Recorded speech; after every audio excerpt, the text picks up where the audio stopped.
All right, the Hammer's off to Hot Springs, Arkansas to do a little horse racing for ESPN. Tomorrow we'll have a surprise mystery guest host. Tune in for that. In other words, we don't know who's going to be on. It's a surprise to everyone in the building. Robert Cooper's going to be doing it. He'll have traffic on the nines. Mm-hmm. We have the Marlins today, so you have a shortened show. Going to play some Gildy tapes. Oh, that'll be fun, especially for Passover. U.S. Supreme Court building is being evacuated. There's smoke. Oh, There's no. blowing smoke. I think we got a new pope. We had a few callers this morning call us and tell us that radio stations were reporting that Osama bin Laden was captured. Yeah. The Spanish radio stations around town. I see. Well, guess what? No. That's our educated audience. Right. So we get the Marlins today. Well, that's your educated audience. Don't be knocking our people. That's your sports nerds. Thanks a lot, Hank, for that abortion we just had on for an hour and 5 minutes. It was fun. A little Jeffrey Loria, little Pat Riley. You could have done the hour. Yeah, why not? What's the matter? You on the outs with your boyfriend now? He should have put you on for the hour. I don't. Evidently, I'm AAA. I'm not ready for prime time. No, XXX. Something. Well, that's my shirt size. Exactly. There you go. Well, listen, say goodbye. I don't do crossovers with fat punks, okay? Go find a good machine man. All right, Neil. Don't be knocking the Indians like that. They might be back on the air someday with some money. All right, your time is 10 o'clock on QAM. He says the Indian place sucks. The views expressed That's what the on bee the said. I didn't say programs it. are those of the host, guests, He said and callers, fat. and do not reflect those of the Beasley Broadcast Group, its staff, advertisers, or agencies. Said there's too many going with those Indian joints. Happy Pesach, by the way.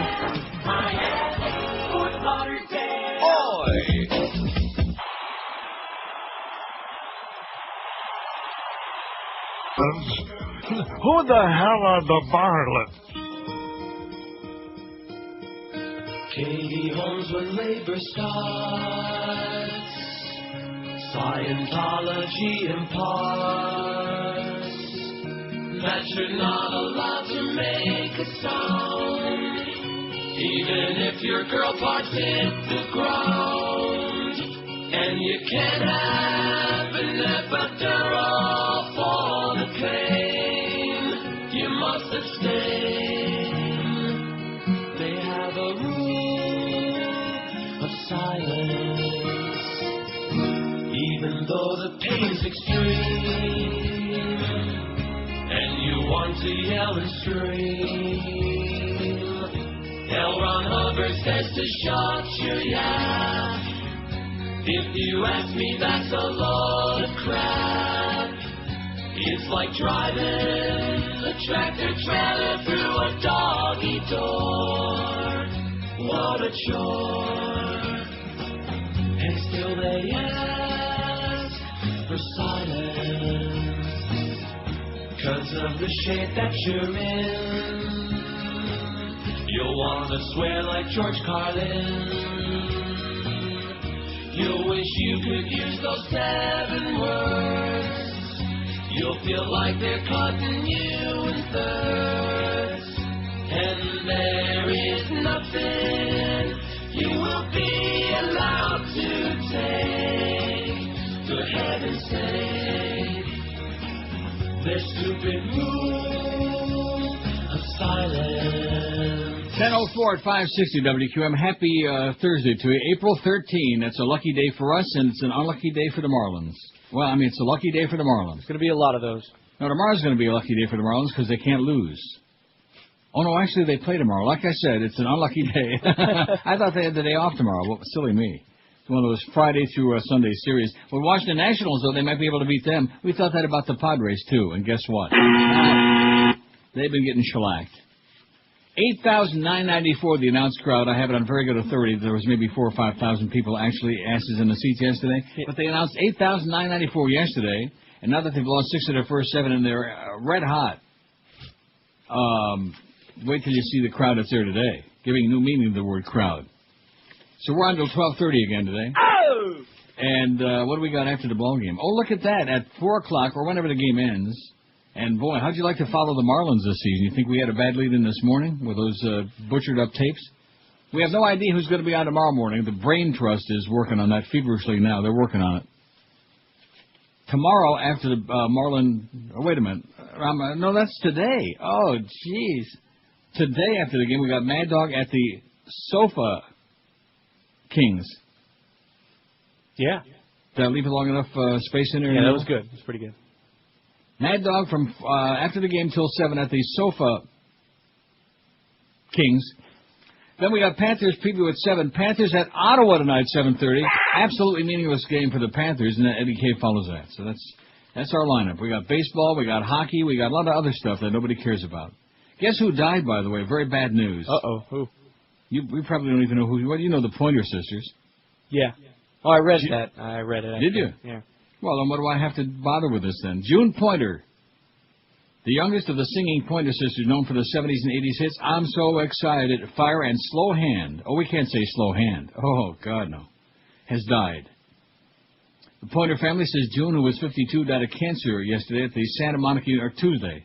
Santa Monica University of California, L.A. Medical Center. She had been hospitalized since late February. Type of cancer hasn't been disclosed. Family says she died in the arms of her sisters Ruth and Anita and her brothers Aaron and Fritz by her side. Although her sister Bonnie was unable to be present, she was with her in spirit, it says. Don't you love that? She was with her in spirit. It's one of my favorites. It's almost as good as, oh, well, he's up there in the sky looking down right now, and or like these jocks, especially in, well, football they do it too, but baseball a lot. Guy hits a home run, and as he's circling the bases, he points up to the sky, you know, like your buddy there, Barry Bonds was doing. Usually he does it right before he hits the plate. Right. You know, he's pointing up there because Bobby Bonds is up there in the sky, rolling. Actually, Bobby's rolling over in his grave about all the roids. Fans have been expressing their shock and sorrow in a tribute site on the web. Your music touched my life in a profound manner, wrote Ross Wood of Oklahoma City, which really means... I have no life. Right. I mean, the Pointer Sisters touched his life. You know, they made some okay music, right? Yeah. Not great. Comme si, comme ça. The group's hits also included He's So Shy, Automatic, and Jump. The sisters, along with their two older brothers, grew up singing in the choir of an Oakland church where their parents were ministers. All right. Okay, June Pointer's dead. 52. I'm sure most people are saying, Who's that? Okay. We'll just move on. We only got 2 hours and 23 minutes, not that I'm counting. We love the Marlins, especially when they play these day games, baby. 12:30 is the pregame, 105. Come on, go out there and support the team, or not as the case may be. Get David Sampson all whipped up to a frenzy. Make him think that you really care, even though you don't. And we're going to have like another big bash out there, or was that just opening day? I can't believe all the people who showed up there, according to the reports. It was more than I expected. People that haven't worked on this radio station in years were there hopping up the free food, snoring around. Boy, that's really sad. Especially some of the names. Really embarrassing. Here's the poll result from yesterday, and you'll be pleased to know that we did have our 1,000 votes by 2 o'clock. Not that I checked it. I was busy sitting at my machine by that time, but we had 1,366, so obviously by 2 o'clock there were over 1,000 votes. So you can rest easy now. Now that your good buddy Joe Clarabelle was in there, shaking your hand and rubbing you on your bald spot, that's good. Nice going, Joe. You're doing it, man. Yes, he is. Yeah. Who is? Oh, don't start sucking around now. You are so shameless. Boy, you're bad. What? No, don't start kissing. Hey, he kissing came up in the here, now, and just you know. finally, after we threatened him with murder practically, they're finally going to start addressing some of these issues. You talk about slow and ponderous, man. Even a snail is fast compared to these guys. Who is the weakest link on WQAM? We asked. 1366. Lenny Martez wins 324. 324 votes. You got to admit one thing. There's only one Lenny Martez. Whatever your driving need, Budget has a vehicle for you. Yeah, exactly. Only one. The Crow 285. Now, let's see. We got a ball game today, but we got no Crow. Is he going to be out there at gate? In fact, I should have asked Miguel before he left. That's where you see some arm problems. If those Best of Neil CDs and T-shirts are going to be available again, because there was a tremendous run on them out there at the ballpark yesterday. We sold nothing. Well, maybe we'll leave them out there whenever the Crow's out there. Yeah, that's a good idea. Or we'll just leave them out there, for you to grab. You don't have to pay for them. Just leave them out. Just leave a pile of that crap. They still won't take them. Crow 285 in third with a very nice third place showing. Geldy 227. George did a little bit worse. Better than we thought he would. George 194 was a strong fourth. Kimba Bocamper 112. The Wooden Man. Hank 83. The Big 59. Curtis only had 37. Out of 1,366 votes. In fact, I mentioned that to your program director last night during our confab. Is that right? Yeah. That everybody likes Curtis, that's why they don't put him on the air. By the way, we hate Curtis. We think he's terrible on the air. See, if we keep saying that, they'll put him on. I told your namesake that. I told him, I said, if I kept saying we hated him and he was too young and had a bad voice, then they would have put him on a lot. So he's too young and we hate him. Eddie K had only 25. Nobody don't like Eddie K. And, of course, he's got kind of a small select group of degenerate gambling audience. And the Mad Dog, as expected, all right, dead last with only 20. Solamente 20. And I think most of those came from across the street. You're not fooling us for a second. Now, today's pool, see, I had to go back into the archives. We did this last time a long time ago, though. Do you think I ought to read all the names on here? That should take us till ball game time. Oh, yeah, why not? Well, no, I can't, but I can't do it often. WQAM Crankline, hello. QAM. You're in the butt, honey. Yeah. Who is your favorite all-time TV celebrity? 491 votes. Johnny Carson, 69. How do you like that?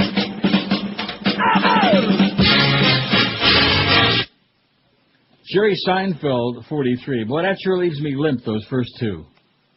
Johnny Carson, I never thought was even the least bit funny. And Jerry Seinfeld, man, what a walking billboard for anti-Semitism. He was like a male nanny, like Fran Drescher. You know what I mean? Yeah. Just dripping with New York Jewishness. Obnoxious. Jerry, and not funny either. Jerry Seinfeld, 43. Jackie Gleason, 42. Now, we can agree on that. He was pretty good. Yes. Bill Shatner, 31. Carol O'Connor's got... About 30, man. David Letterman, 29. Oh, how sad. Phil Hartman, 21. Lucille Ball, I Love Loosely, 19. James Garner, 18. What the hell's that horrible show he's on? Not Matlock. One of those.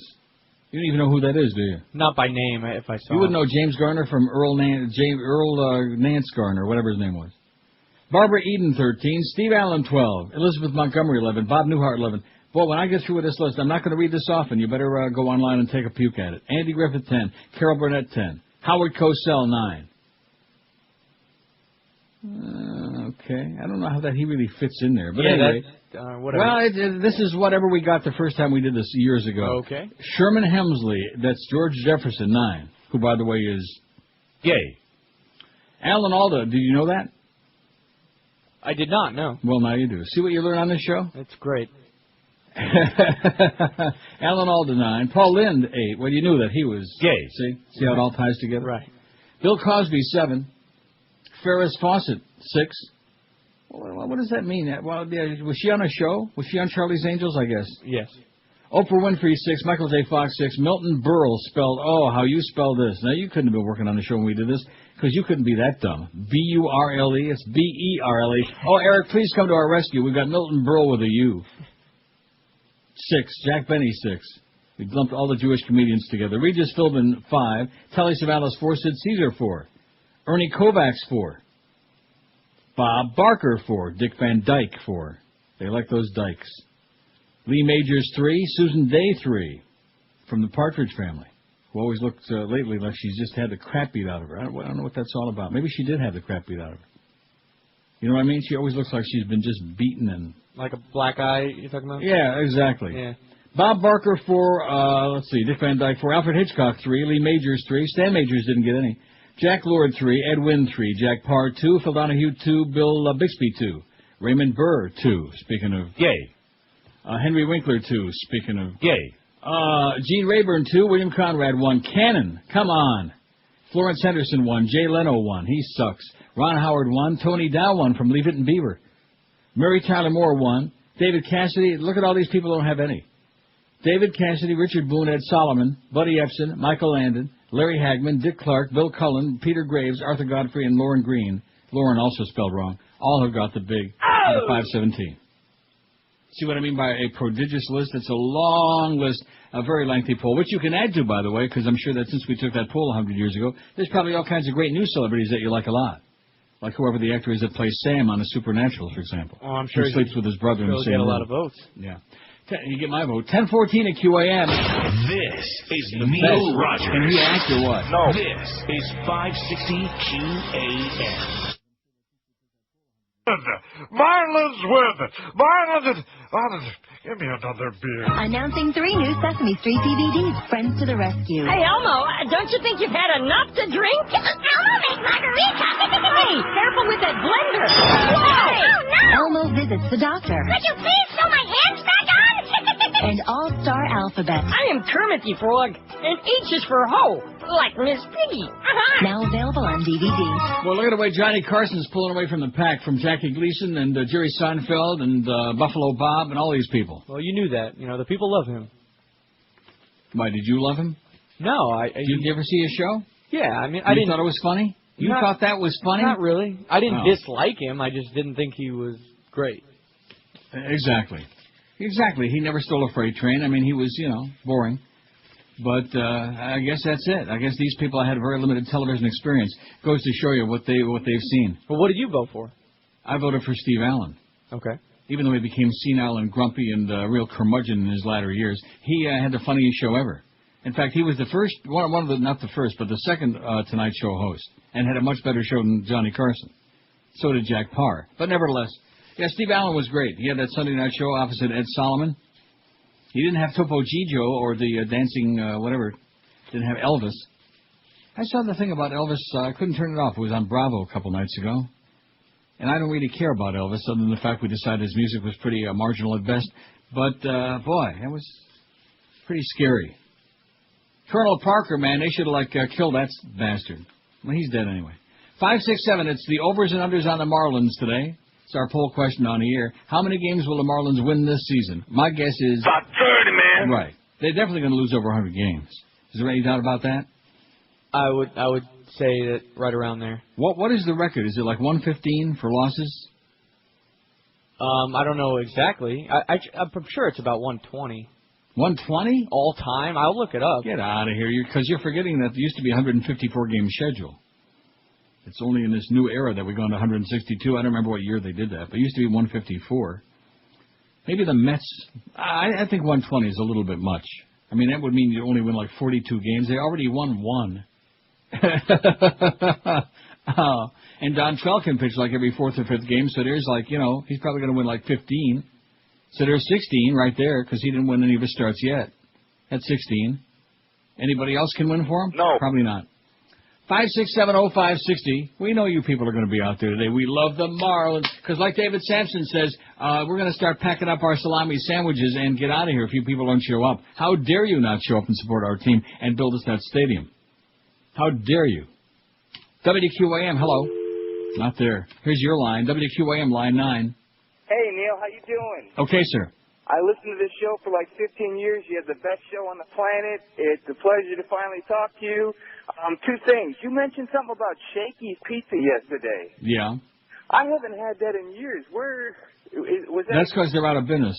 There was one in Michigan that we used to go to, and there was always an old lady playing a piano for $1. She played any song, but they had best. Did you ever get the mojos that they had in there? The what? They have mojos, little potato slices. No, never heard of it. Mojo? Yeah. What do you mean there was one in Michigan? Like, is there a city connected with it? There was the one in Kalamazoo. Kalamazoo, yeah, there was right up by not Marquette, but Escanaba, Michigan. Oh, God, well, I don't want to talk about way up there. That's for going. Hey, you ever see the movie, forget it, I can't even remember it Okay, now. see ya. 5670560. He sounded a little shaky to me. And Pound, I said Shakey's was good. It was a different... The texture of the crust was entirely different. It was like a different product. It wasn't like your traditional pizza like you get most pizza joints, where the crust is pretty much standard, you know? Yeah. But it was a different, kind of like grainy. I don't know what you would call it, but just different. That's one of the reasons that Godfather's is so good, too, because it's a different product. Godfather's is like in between your traditional pizza and the Chicago deep dish. It's like halfway in between. You ever have Yeah, you've had Godfather's. Yes. Did we have some brought in, or were you not there yet? No, I was there, and I've also had the Chicago pizza. Yeah. Which is like not even a pizza. No, it's just a huge pile of stuff, meat and cheese. More like a stromboli. And right, more like a stromboli. I wonder if that's kosher for Pesach, the stromboli. WQAM. Hey Neil, I'm pretty sure you're kind of a wealthy guy, or you're well off, right? Now, businessman-wise, if you are a businessman, why the hell would they buy the Marlins if they knew they were losing money the entire time? And then now Whoa. Why would who buy the Marlins? What does that mean? Well, Luria bought the Marlins or took over the Marlins a couple of years ago when they knew there was a problem with funding. With the deal, that's right. He made a look. Here's what it boils down to. John Henry did the same thing. He made a bad deal with Wayne, and then he cried to the public. And Jeffrey Lurie did the same thing. He made a bad deal with Wayne. He knew he wasn't going to be able to make it because they all assume that the public is going to build him a stadium. So they come with their hat in their hand. Oh, please, if you want us to stay, please give us your money. And the public says, get out of here. Now, yeah, I mean, I don't have any sympathy for them. They knew that Wayne is a grave robber and was going to stiff them.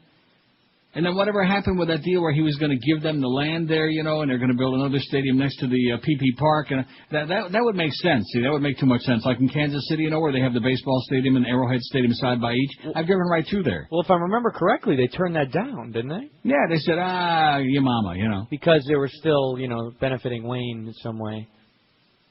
No. If I remember correctly. See, actually, Wayne is the one that all you people ought to hate like poison because he's the evildoer. See, in the beginning, he acted like he was the sports Santa Claus. Oh, I brought you Major League Baseball, I brought you hockey, and I bought the Dolphins, and I bought the stadium, and screwed over and changed the name to a company that's out of business now. But anyway, all of these things he did. And then everything he touched turned to crap. He had the Midas touch in reverse. Every franchise he'd managed to turn it, you know, he took World Series, the first one, and turned all the goodwill instantly into bad will. Well, I'm not in it for the fans, I'm in it for the money. And then I remember Kevin Brown, man, and a couple other players, they offered to stay for much reduced salaries to try to keep the cohesiveness of that first World Series team. And no thanks. No, because he wanted to have a fire sale. He wanted to do the same thing with the Marlins that he did with the Panthers. That's what these rich bastards do. Oh, you better build me an arena or a stadium or I'm going to pack up and we're going to move. Well, goodbye, you know. Well, like if the Panthers would have left, I mean, so there wouldn't be no, whatever that place is called now, Yenta Center. Bank Atlantic, they've only changed that name about 6 times. That wouldn't be there. And would that be such a bad idea now that they're going to charge you to walk onto their property starting? I can't believe they didn't retract that. They didn't change their mind on that. And they're not going to. That has got to be the most bogus idea. You know what that would be like? That would be like if you owned a restaurant and you had a parking lot in front of the restaurant and you said, if you walk onto our parking lot, we're going to charge you $5. Even if you don't come in and buy any food, we're going to charge you $5 just for walking onto our property. Yeah. And that's basically what they're saying. Grave robbers. And most people, you know, they're $3 a gallon for gas. They're trying to put their property back together after Wilma.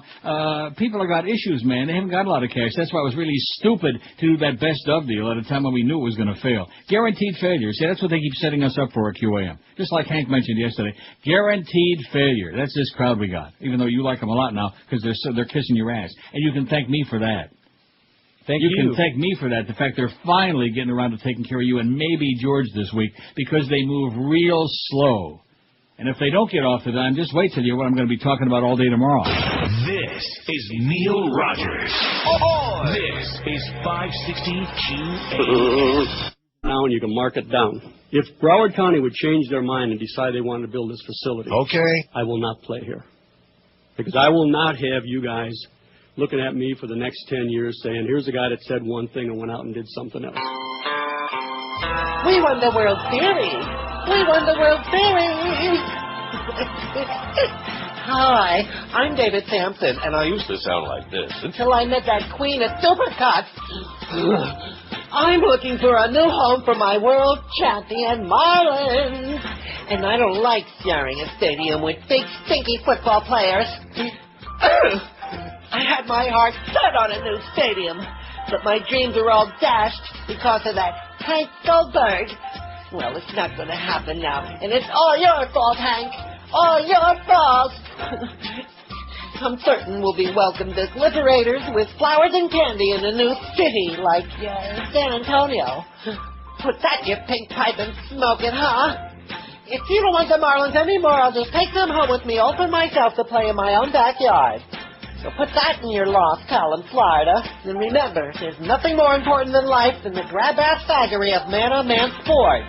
Looking for a home for the Marlins or a homo rodeo. Bye. 10:33, 27 before 11 o'clock. We got the Marlin pregame show at 12:30. Any interest? No. Well, this should be another really good ratings booster, just like those UM basketball games. But it gave us a chance to get out of here real early both those days, and this is the same thing this week. Yeah. Like yesterday. Yeah, and I'm getting used to this. I had a successful day at Woodbine yesterday. I had a couple of good machines. Sure as hell beat sitting here talking a crap for another hour and a half. The Mets 40 and 120. Wow, you were right. You had your thumb right on it. 120. They must have had a couple of games canceled due to lack of interest. What year was it? 62? 62. Must have been a Casey Stengel era, huh? Now, was there an expansion year? That was a Casey Stengel era, like I said. Well, that's the way it goes. You know, that's the expansion. We needed a lot more teams. The Mets have won 5 in a row, haven't they? I do believe. Not that I pay attention to baseball. Oh, I think you do. You think I do what? Well, you just catch the highlights on Sports Center. I don't can't pay any attention to it. I might watch like a couple of pitches as I'm channel surfing here or there. Come on, all those ex-Marlins on the Mets now? Yeah.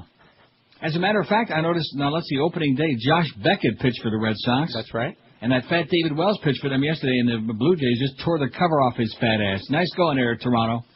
Excellent job. I can't stand him. See, Roger Clemens is a fat ass, but at least he's a great performer. You know, he walks the walk and he talks the talk and all that other cliche crap. But David Wells has got a big mouth, and he's just a pig, you know? Yeah, well, I mean, let's not compare Roger Clemens' body type to David Wells. I mean, Roger's a little pudgy, but David Pudge? Wells is just a slob. Did you say pudge? Yeah. Oh, there's another one, by the way. Didn't get that fat ass just from eating too many Fritos. Frito Banditos. Hey, he's a little guy now, and it's not because of steroids. Yeah, because he all stopped of a eating sudden, fast after that food. Royd investigation in Congress, Pudge Rodriguez went from 310 pounds to like 140. He looks like Little Miss Muffet now. Must be just a coincidence. Of course. Who's your favorite all-time TV celebrity? I'm not going to read this whole list, although sure would kill some great time. 597. We want to get to 800 before 12:30, like we did yesterday. Wouldn't that be a good sign? Yeah, I haven't voted yet, and I'm adding Chris Farley. You're adding who? Chris Farley. Good choice. Another dead guy. Johnny Carson, 82. Boy, look at how many of these people are dead. Good God. Johnny, 82. Jackie Gleason, 53. Long since dead. Jerry Seinfeld, 49. Not yet, but Carol O'Connor, 38, dead. I still say that when Carol O'Connor died, we should have like a national day of mourning. You don't think? Yeah, I do. I just... You know, some of the celebrities like this thing with the Pointer Sister. June Pointer, I don't, you know, I mean, I know their music, but I wouldn't know her if they put her body on my patio now. I wouldn't have any idea who it was. But when, what's her name dies, Maureen Stapleton just died, and for just a second when I saw that a couple of weeks ago, I thought, oh, not Jean Stapleton, but it was Maureen. So not that we didn't like Maureen, she's a pretty good actress, but when Jean Stapleton dies... Analysts say a nuclear Iran is years away. It sounds like we're being set up all over again. In fact, 48% of the dumb Americans say that they back military action against Iran if the government continues pursuing nuclear technology. A poll conducted by the LA Times and Bloomberg reveals that 48% of Americans would back military action against Iran, probably because things are going so well in Iraq. If the government continues pursuing nukes, however, a majority, 54%, indicate that they don't believe President Bush will make the right decision. In other words, whatever he does, they don't know what it's going to be, but as usual, it'll be wrong. Kind of like our management, same thing. Although I'm sure glad to see they're kissing your ass now. So am I. Oh, tell them the other cheek now. Just bend over and say, okay, now the other cheek, couple of times. There you go. Kissy, kissy. But anyway, in line with that poll to show you how stupid the public is now easily conned. In other words, fool me once and please fool me again, please, you know, like they say in Tennessee and Texas. Western nuclear analysts said yesterday that Tehran lacked the skills, materials, and equipment to make good on its immediate nuclear ambitions, even as senior Iranian officials said Iran would defy international pressure and rapidly expand its ability to enrich uranium for fuel. In other words, it's a lot of BS. It's a bluff. Just like you threatening to walk out if they don't come through with some big bucks. Just a bluff.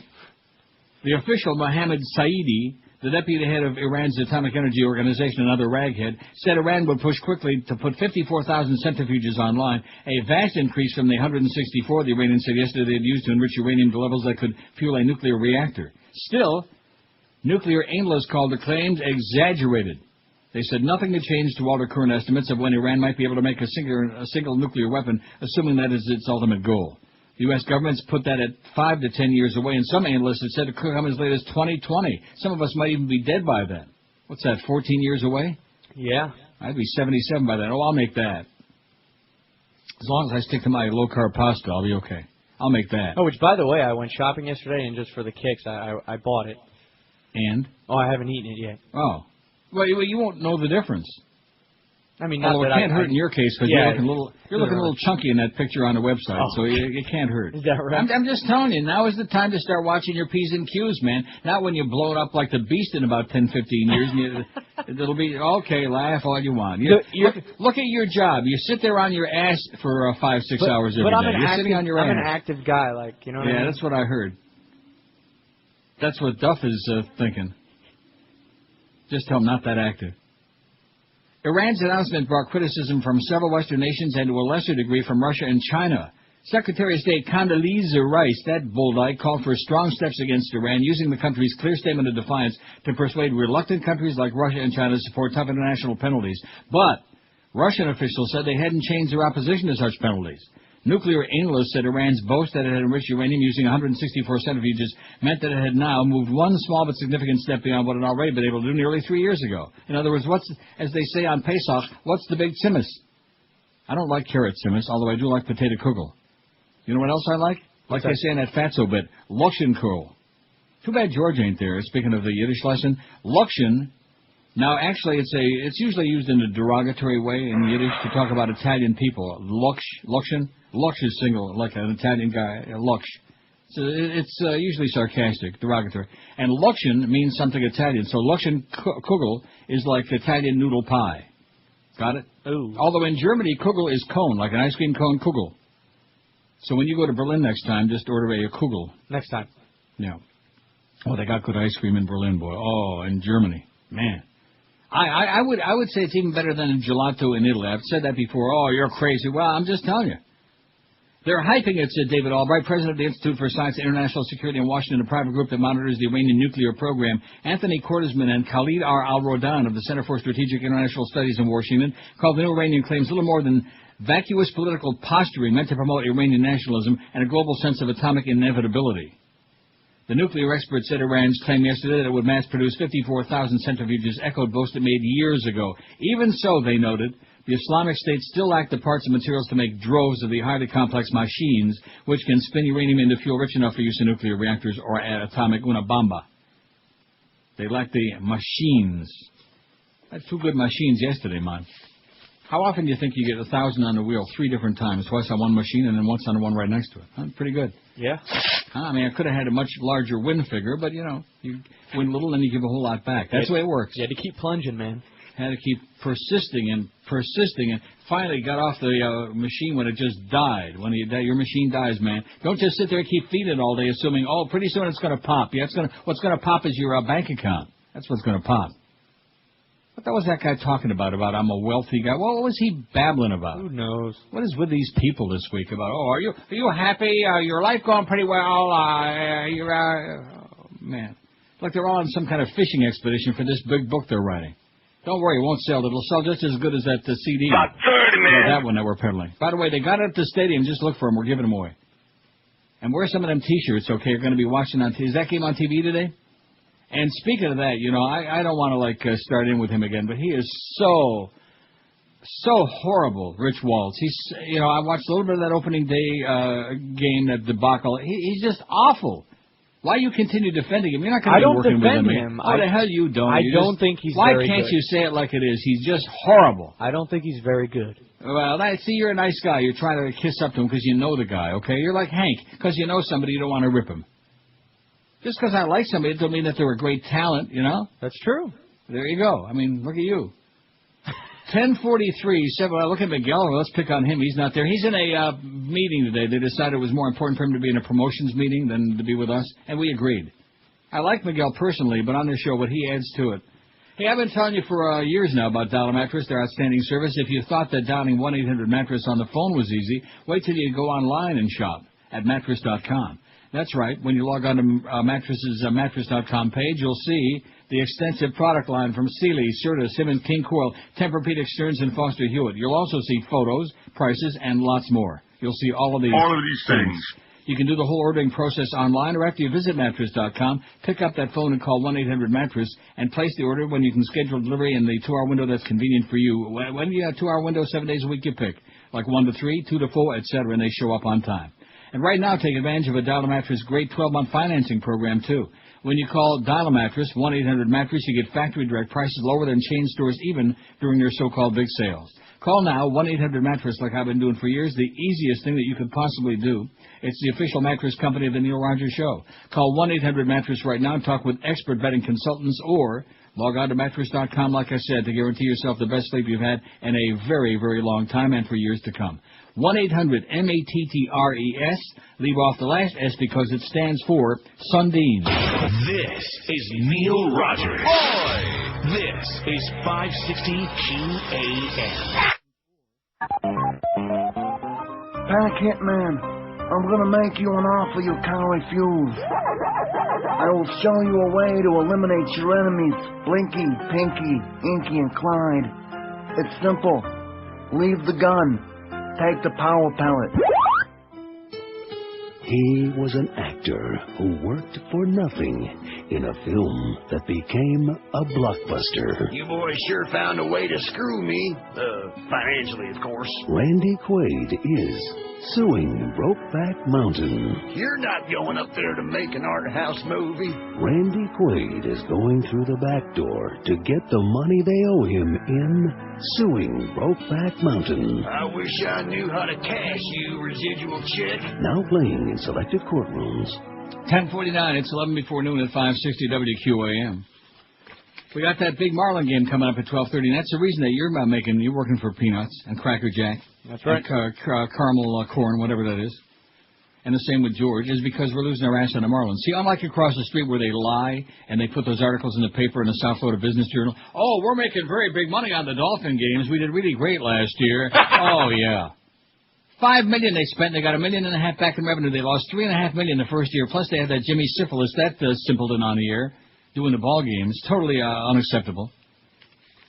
See, we don't lie about it. In fact, if any other station in the market would like to have the Marlin game, you can start today. Right? We'll stick around till 2 o'clock. Now, like I said, start tomorrow. That was a bad boy. Talk about sticking your foot right up your old... Yeah, not good. Start tomorrow with that big series against the Washington Nats this weekend. Man, they're going to be... what crowds are going to be for that series? See, I like all these great traditional rivalries they're starting the season with this year, like, Marlins and the Padres, Marlins and the Washington Nats, who used to be the Montreal Expos. Oh, brother. Woo! Heavy duty. And they wonder why nobody's showing up. I mean, wouldn't it have been better like to have the Marlins and the Mets for opening series? At least you had some Mets fans. Well, see, there's nobody there because the other teams don't have any fans. See, when you have a sporting event in South Florida, you have to be playing a team that brings at least half of the crowd has to be a fan of the other team, Isn't that correct? Yeah. Like when the Dolphins play the Jets or the Giants, or like when the Panthers play the Rangers or the Flyers. Half of the crowd has to be composed of people from fans of the other team. Otherwise, there's nobody there. 8,994 my ass, and today I have a feeling they'll eclipse that on the downside. People all over town are betting overs and unders on it, and I think the number is 5,000. I know it was yesterday. 5670560 pound 560 in the Verizon and Singular wireless line. WQAM, hello. Yo, God. Yes, sir. I think you going to the game today? No, not in any way. But thank you. How dare you? Well, I thought I'd call and give you the stat that I didn't. I had to leave the radio for a minute, but I think the Tigers hold the distinction of the most losses in the season. No, they came close a couple of years ago, but. Oh, just about. Josh already looked it up. He said the Mets 120 and 62. Oh, okay. Well, the Tigers suck too. Yeah, but I would imagine the American League would be the Tigers, though. Yeah, absolutely. And one shameless request: is it possible to play that American effing way chick? What do you mean? The whole call. Oh, the whole call? Yeah, but then I got okay. I don't know what the hell that's all about. When the hell do we ever have a request for... I'll request Thursday on a short show. Oh, I don't care. Well, you're brutal. You're learning fast, I'll say. Well, here she is. Okay, the guy that you have talking on your sports department, I heard him the other day talking about the illegals that they're getting now to play the game. And, it's very clear that he's talking about the Cuban illegals, okay? And I want to tell you that's very shitty for someone to talk that way about illegals. See? Because, him himself is not a native here. He's not an American Indian. Everybody here has been an illegal sometime or the other, okay? And I don't like anybody talking like that about Cuban people, okay? Because, You know, he talks about like that, but Cuban people, how about his nationality? He's a piece of shit. Okay? There's nothing but rob to fear the poor people. That's how you know, that's the American fucking way. So don't talk about Cuban people that way. Bunch of assholes. That's probably why he wanted me to play it, you know. But you can't fool me no more. I'm dumping everything now. I'm throwing that in there, a couple of these. That's right. Everything is censored now. That's it. 10:53 at 560 WQM here in fascist USA. Let's play that till 12:30. I almost said till 2 o'clock. Johnny Carson is, I think, unreachable and untouchable on this poll. That's a very sad commentary on America. I mean, we had our first TV in 1952, I believe, in my house as a child. I was 10 years old. And that's 54 years ago. Yeah. And in 54 years, if Johnny Carson is the greatest all-time or your favorite all-time TV celebrity, I would like to go out and burn my TV. You know what I'm saying? I would agree with that. I mean, if he's the best thing that was ever on, in your opinion, either your taste is really crappy or you just never got to see any good TV. Because he was marginal at best. And, of course, there was Ed McMahon, you know, kissing his butt. Hey-oh, you know, sucking up. Oh, God. Look at that. Where the hell is that from? You can join Anderson Cooper 360. What the hell was that all about? It looked like someplace in Europe to me. Plus, whoever that guy was looked pretty good. Who's your favorite all-time TV celebrity? I'm just going to read a few here because the list goes on. 646 votes. That's the important part. We'll make that 800 by 12:30 easy. No sweat. You mark my words. I'll put in a good word with Matty Bell for you, by the way. Johnny Carson, 88. Not too good, though. Jackie Gleason, 57. See, Johnny's got it licked. He is off and running. Jackie Gleason, 57. Jerry Seinfeld, 51. Very, very weak show. Not that there's anything wrong with that. Well, no, actually, I disagree, but what? I think Jerry Seinfeld, as a comedian and everything else he does solo, is weak, but his show's great. Like I said, I'll put in a bad word for you. Carol O'Connor, 41. Now, would you say that Seinfeld was better than All in the Family? Yes. Yeah. Oh, my God. You know, I mean, right there, just the theme song, just the opening theme is better than anything that was ever on Seinfeld. Seinfeld was better than All in the Family. This is what Josh Corda says, punk that he is. I can't even believe you would have the nerve to say that. I don't think you ever even saw it. You wouldn't know Meathead from Meatball. William Shatner, 38. Listen, you're entitled to your opinion. You're full of crap. But then again, you know, whatever you say. Johnny Carson is it, huh? Whatever you say. Carol O'Connor was 8,000 times the performer that Jerry Seinfeld would ever dream of it. Carol O'Connor had more talent in his fat right thumb than Jerry Seinfeld would ever have in his putrid, obnoxious body. Well, Jerry Seinfeld isn't why the show's funny. Well, there you go. Well, the question is not the show. See, you're confusing. Not what's your all-time favorite TV show. Who is your all-time favorite celebrity? See? Aha. Oh, well, gotcha already. It's not that I didn't vote for him. I'm just saying I like Seinfeld. Yeah, but you see where you already said that he sucks, but it's a good show. So therefore, how could he be it? Whereas you would never say that Carol O'Connor sucked. I mean, although he wasn't Heat of the Night was a bad show. It was a good movie, bad show. You ever watch that show? Maybe once. Yeah, that was more than enough. Carol O'Connor, 43. Bill Shatner, 38. What an actor. David Letterman, 35. Phil Hartman, 28. Now, he should be doing better than that. Who didn't love Phil Hartman? Everybody. Plus, he was, I know this is usually unacceptable, he actually was very funny. Yes, he was. Lucille Ball, I love Loosely. She was very funny, 26. And James Garner, and I still can't think of what the hell the show was. Google it. Well, it wasn't Matlock. I'm sure he was on a bunch of ones, but no, he was on one of those cop shows. James Garner and his brother John Nance Garner. You're not going to Google it? No, just I'm so doing we it right can get now. by that already because he's high enough on the list. And why is he high enough on the list? Why is James Garner one of the favorite celebrities on TV? Yeah, like I said, he was on 1,000 different things, but I'm going to look for something. He wouldn't be in my top 6,000. Next thing it'll be Bob Wagner or Rock Hudson for McMillan and Wife. Who the hell was on there? Susan St. James, was that it? That was a terrible show. Even though Rock Hudson was. Yay. The Rockford Files? That's it. See, right there. James Garner, The Rockford Files. In fact, I wouldn't be surprised. Oh, wouldn't that be something if I had that on here? That would be sensational. But you know what? It's not on this disc. I do have it, but if you think I'm going to make the effort, especially on a day when we got a short show on Pesach, if you think I'm working overtime to play the Rockford Files theme, I might. It's right on the flow. I got NYPD Blue. Now, who the hell was in that show? Anybody we know?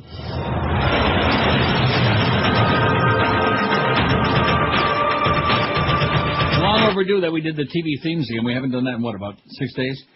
10:58 at 560 WQM. It's the Marlins pre-game show, baby. We're working up and get all you fans worked up into a frenzy for baseball.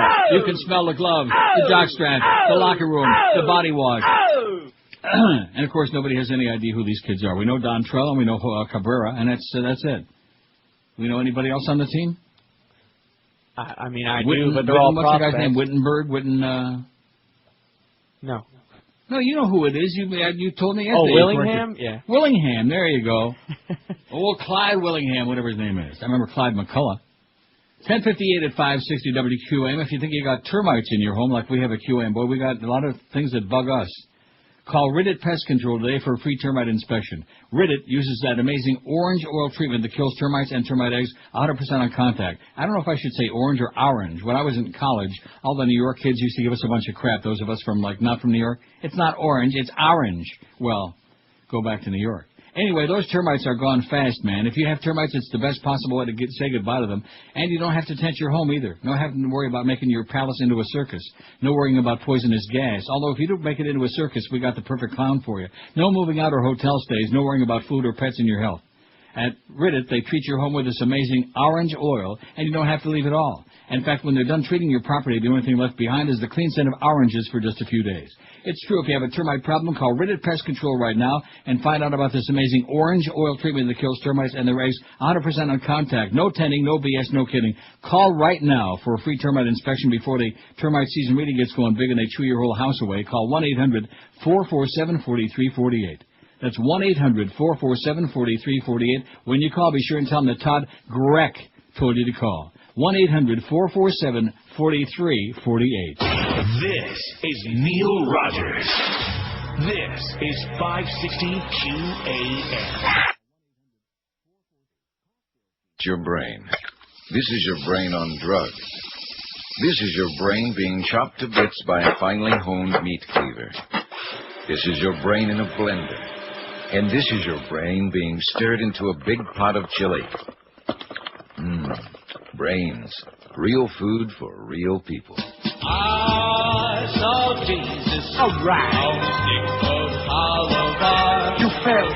I saw him on my pop-up toaster in the seat of my car.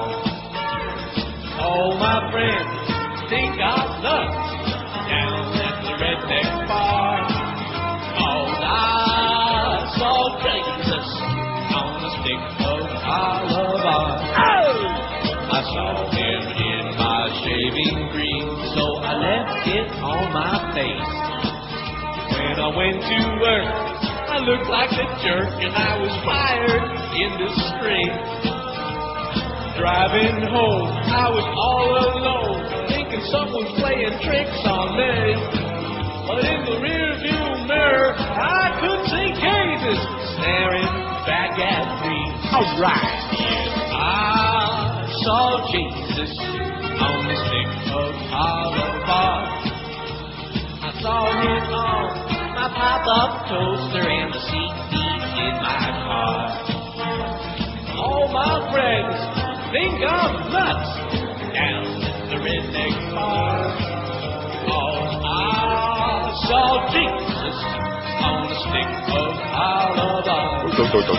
Yes, I saw Jesus on the stick of Oliver. I saw him on the side of the taco and the hubcap on my car. I saw him in a bowl of spaghetti and the side of the Smucker's jar. Oh, yes, I saw Jesus. Oh my God. On the stick of Oliver. Everybody. I saw Jesus on the stick of Oliver. I saw him on my pop-up toaster and the seat of my car. Rock solid. All my friends think I'm nuts down at the redneck bar. Cause I saw Jesus on the stick of Oliver. Oh Lord, there he is again.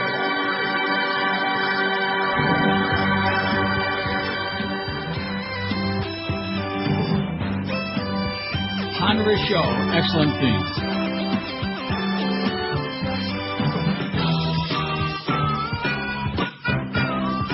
Oh! Good theme song, right? Rocky Pals? Yeah, pretty good. Crappy show. James Garner's a good actor, but that was a bad show. Robert Wagner, on the other hand, is a bad actor, and it was an awful show. Whatever that show was with, what's her name? What was the show he was on, Robert Wagner? To Catch a Thief. Terrible actor. Used to look really, really good. I mean, really, really good about 100 years ago. But, boy, he is as wooden as Kimbo Camper. By the way, Boca says that Garner's other thing was Maverick. Oh, Maverick. See, I kept saying Matlock. I knew it began. Who's with an M-A? See, when you get to be old and senile like me, you have to do, like, letter and word association. Maverick, Matlock. Say it like that. Okay, eat your pudding. You're drooling a little bit. Pepperoni juice drooled on your cheek. Who is your favorite all-time TV celebrity? Johnny Carr. He's got it locked up. The hell with all the... why are we even wasting our time with this? Very sad. Yep. We only got an hour and 24 minutes anyway. Boy, I just hate these short shows, don't you? Oh, yeah, I mean, terrible. what's the point of even showing up? We could have slapped together a bunch of interviews. Yeah. Only we don't do interviews. I just can't believe we followed that today. I mean, the humper. What? I think he had a pace-off surprise there for me. Not good. Iraq's newly crowned beauty queen, speaking of not good, has gone into hiding. Boy, she's really meus anyway. God. No wonder those Islamic women cover up their face. Have you ever seen... Well, I shouldn't say that. That's bad. Probably some of them are lovely, wouldn't you think? Oh, sure. I haven't seen any. Me neither. Iraq's newly crowned beauty queen has gone into hiding, fearing she'll be targeted by Islamic militants who reportedly threatened to kill other women who participated in a Baghdad pageant last week. Not that these are people living in the Dark Ages, you understand, or people who treat women like garbage. Sylvia Shahakian, an Iraqi Christian, not good, received the title of Miss Iraq when the initial winner stepped down after receiving death threats, and 2 other runners-up also bowed out, a person familiar with the event said yesterday. Since receiving the crown, Shahakian has been lying low, fearing that she's going to be targeted. Pageant was held April 9th in a Baghdad social club, and the initial winner, Tamar Gorigian, gave back the crown 4 days later. Here, you take it. I don't want it. Like a hot potato. Here, you take it. Grab it. I don't want it. The man spoke on condition of anonymity, refusing to be identified further, saying he also feared... things are going swimmingly well. Shahakian's whereabouts were unknown, although it's believed she was still in Iraq. Several attempts to reach Gorigian, who is believed to have left Iraq, failed. Shahakian was quoted by ABC's Good Morning America saying she'll keep her title, but that she planned to change her residence. She's going to be laying mighty low. By the way, you don't do any cooking. Is your Russian girlfriend, is she going to cook the pasta? No, I cook the pasta now. Really? Very good. 8 minutes. I know the box says 9 to 11. 8 minutes. Trust me. Okay? Got it? Now, doesn't it look just like regular pasta? Exactly like it. Excellent. And that's what it's going to taste like, only even better. And much more better fiber. Stay close to home for a while after you eat it. Oh, no. No, it's not. It doesn't exactly. You'll just be nice and regular, that's all. This chance doesn't come to every girl, she said, so I'm lucky to have that. I'm not going to lose it, she said on the program yesterday. I will take care. I will change my living place. I'd like to take that chance. I'll do my best. ABC reported that Gorigian received threats by a group of religious maniacs who referred to her as the Queen of Infidels for participating, having the chutzpah to participate in a beauty pageant. You know, those Muslims, man, they want the women covered up with all them schmatas, man. Cover up. They're unclean. Ooh, unclean. The pageant was the first to be held in Iraq since the U.S. led invasion in 2003, according to ABC. The network said organizers are hoping to send the winner to the Miss Universe pageant being held in L.A. July 23rd. Then they will fear her, or shoot her, or something like that. Won't that be bad? Oh, look at this. At least, now, whatever happened with the smoke? They were blowing smoke at the Supreme Court, and they evacuated the building, and they said there was smoke, and then that was the last we heard of it. That would be really bad, especially if Antonin Scalia was still in there. Oh, look at that. Maybe the would-be shoe bomber, Richard Reed, or Greg Reed, maybe a witness in the Moussaoui trial. Well, we don't care. I don't understand. I thought the trial was all over with, and I thought that they were like in the sentencing phase. How many years is that going to go on? Isn't that what we thought? That's what we thought. Yeah. Well, it just keeps going on. Where's the story about the Supreme Court here on CNN, you idiots? Let's see. Here's the story about Dave Chappelle. I got that. We'll get to that. I know you want to hear that. I saw that. About why he ain't coming back. Where's the story about the Supreme Court? They give us the big tease, like maybe Clarence. I think Clarence Token Thomas was smoking a big fat one. That's what that smoke was. You're not fooling me. A pin-sized joint. Yeah, just a pin-sized joint. He was probably also looking up somebody's dress. Sandra Day O'Connor ain't there no more, so he's probably, and there ain't no Maybe he was looking up Ruth Bader Ginsburg's dress. Oh, gee, I'm so sorry I said that. Oh. Sandra Gay O'Connor was bad enough. Can you imagine looking up Ruth Bader Ginsburg's dress? WQAM, hello. Yes. Yes, sir. QAM? QAM. Oh, yes. Hey, Neil, I want to... Your formerly popular sports station, WQAM, yes. All right. I want to vote for Steve Allen, but his name is not on the poll. Yes, it is. Steve Allen has got... I know it's on there because I voted for him.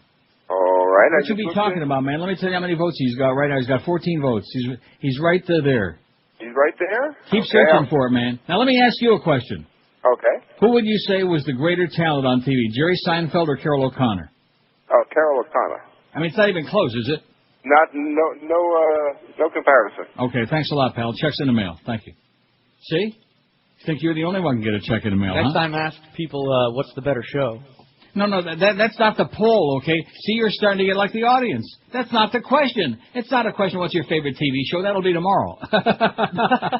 Well, I mean, we have done that. I'm sure it's nice spin-off, right? Yeah, we can spin it off. Like a dreidel. Oh, it's the wrong holiday for that. Hey, listen, it's never too late to spin the dreidel. God might he might take kindly to that. Oh, look at that. What a good little Jewish kid. He's spinning the dreidel, even though it's Pesach, man. You're not supposed to spin a dreidel on Pesach. You're going to burn in hell. See, you never know when you mess with God. You better get all your holiday stuff. Don't be eating no Pesadiki candy on Tisha B'Av, okay? God gets really bent out of shape when you do that. Bah! Don't be eating no macaroons on Simchas Torah. Oh, not good. And by the way, happy Good Friday tomorrow. Oh, tomorrow's Good Friday. Isn't it a holiday? That's right. I'll be sure to eat all the meat that I can. Oh, I'm eating macaroni and cheese. I'm going to get some of them elbows. I think I might do that, but I don't know. Now, so you found the Dreamfield in the store. Do they have just the spaghetti, or do they have the other stuff? No, I got the penne pasta. Really? Yeah. I didn't even know they made penne pasta. Oh, they got like 5 different varieties in Publix. Is it penne from heaven? Well, I'll let you know. Or is it pennies for Rimmer? Anyway, it's Good Friday tomorrow, so we'll be doing our special Easter crucifixion show. We're going to take Joe Bell and nail him to a cross on the corner right there by Chuck's Sub Center, right by the Haitian fast food store. Yeah, that's what we ought to do. We ought to find that guy that hates the Haitians so much, we ought to nail him to a cross right in front of that mini-mart there. You know what I'm talking about, by the barber shop where George buys his drugs? Yes. Who's your favorite all-time TV celebrity is our poll question. Johnny Carson, 98. They're not going to touch Johnny. And who would want to at this stage of the game? Probably a little gamey. Jackie Gleason, 61. Seinfeld, 58. And Carol O'Connor, 48. I want to live long enough, or 56 to 48. 8-vote margin. I want to live long enough to see Carol O'Connor pass Jerry Seinfeld. Because, we need justice, man. Let's go to Corleone, Sicily. Let's do the show remote from there, from Sicilia, huh? From Italy. Boy, could we eat good then. Forget about Dreamfield. What do you say? Let's do the show from Corleone. I'm thinking that sounds like a good remote, man. I'll talk to Miguel. There you go. Yeah, have them set it up. Leave the gun. Take the cannoli. 11:13 at QM. We got a short show. Marlin pregame at 12:30. Any interest? No. Even a little bit? No. Oh, I'm sorry. They're 1-6. They're off to a smoking start. I've been telling you for years about Dial Mattress, and I've been using them for years myself, and their outstanding service. If you thought dialing 1-800-MATTRESS on the phone was an easy way to shop, check out their website, mattress.com. You shop whenever and wherever you want. When you log on to Dial Mattresses, in fact, if you can't sleep good at night because your mattress sucks, just get up at 3 o'clock in the morning and go online. When you log on to mattress.com's the page, you'll see the extensive product line they carry from Sealy and Simmons, Serta, King Coral, Tempur-Pedic, Stearns, and Bananas Foster, too. You'll also see photos, prices, and a whole lot more. We know a lot of you folks like those pictures. You can do the whole ordering process online, or after you visit mattress.com, make the call to 1-800-MATTRESS and place your order on the phone. Schedule a 2-hour delivery window of your choice any day of the week, like 11 to 1, noon to 2, 1:30 to 3:30, etc. And they show up just when you want them, when it's convenient for you. And right now, be sure to take advantage of Dial Mattress's great 12-month financing program. When you call Dial Mattress at 1-800-MATTRESS, you get factory direct prices lower than chain stores, even during their so-called big sales. Big sale my ass. Call right now to Dial Mattress at 1-800-MATTRESS. It's the official mattress company of this show. Call right now, 1-800-MATTRESS. You'll be talking to expert bedding consultants who really know their crap, or log on to mattress.com for the best sleep you've had in years. 1-800-MATTRES. Leave off the last S because it stands for stupendous savings. This is Neil Rogers. This is 560 QAM. Lollipop, little boy. Saturday night on CBS, Edith is back from the dead. It's the 20th anniversary of All in the Family. Oh, looky there. If it ain't John DeLuise. Daddy, don't be such a prude. Oh, jeez. Now, whatever happened to my little girl? Look at this. Why don't you push yourself away from the table, huh? Maybe have a salad once in a while? Daddy, don't you know how many of the world's people have never had a decent meal? Again with the charity spielage. Well, it's true. So why don't you send them the bones from the turkey you had for breakfast, huh, Butterboy? Hi, Gloria. Edith, I thought you was pushing up daisies by now. Oh, no, Archie. The last episode was all a bad dream. Didn't seem so bad to me. Look, when was your back there, Edith? Brush the dirt off. You can give me another beer, huh? The 20th anniversary of All in the Family, Saturday night on CBS. Brought to you by IBS Home Correspondence School, where you can learn auto mechanics, gun repair, basket weaving. 733 votes. By the way, I got about 75 different versions of the theme. To say that the Seinfeld show is better than All in the Family indicates to me a very lack of perspicacity on your part. Is that right? Yes. Okay, let's... In fact, I would say... Absolutely. Yeah. Well, I would say that you could look at the popularity of Seinfeld if you don't just want to take my word for it. As opposed to the popularity of All in the Family, that's still in reruns all these years later after all these people are dead. Well, at least Carol O'Connor. Meathead's still around. And Gloria, she probably weighs 600 pounds. And Edith, she's still eating it. Who else was on that show? And, of course, everybody else spun off. How many spin-offs were there from Seinfeld? 3. I think that's all failed. I see. Well, what about the Jeffersons? Did that fail? And even Maude, which was a bad show because I can't stand B. Arthur. Was that a failure? No. No. Huh. You can't count spin-offs. What are we talking about here? Maude and the Jeffersons were spin-offs from All in the Family. Yeah, but you were can't Norman give Lear that shows. to the success of All in the Family. I mean, the Jeffersons was a big show in itself. Yeah, that's because the Jeffersons were... George Jefferson was a great character. And even Wheezy. What was the maid's name? I don't remember. I don't remember. She was great. Sarcastic bitch. Anyway, I like Carol O'Connor. That's all I want to tell you. Oh, by the way, somebody went by and bought a CD from Rolly out at the stadium. Oh, my God! Oh! Don't forget, we got our Best to Neil, the best CDs and those nifty T-shirts out there at the Gate F at the stadium. I think it's Gate F, isn't it? F stands for F'd up, right? Oh! And somebody actually bought a CD. Well, thank you so very much. You see, this is a year we can actually thank people individually. Oh, yeah, because they're going by the ones. They are just going like flapjacks. Man. WQAM, All in the Family line. Hello. How about Sally Struthers that eats America and goes to pub? Okay, great. WQAM, hello. Hey, Neil, how you doing, buddy? I think I just got through saying she weighs 600 pounds. Yes, sir. First of all, in total agreement. Jerry Seinfeld couldn't hold a script for Carol O'Connor. Right, exactly. I mean, who the hell are we kidding? I agree. And on Johnny Carson, you know, he was the extreme to the excess to the network for what Jack Parr made of that show at the beginning. Right. He just took over a show that was already so successful. He did to that show what Jay Leno was done after Carson left. Right. He just took it over, that's all. Jay Leno's worse than Carson could ever be. Oh, by far, yes. I need to ask you a question, buddy. You know, yeah. I hear these kids asking me all these questions. Okay, when Jesus Christ was erected, right?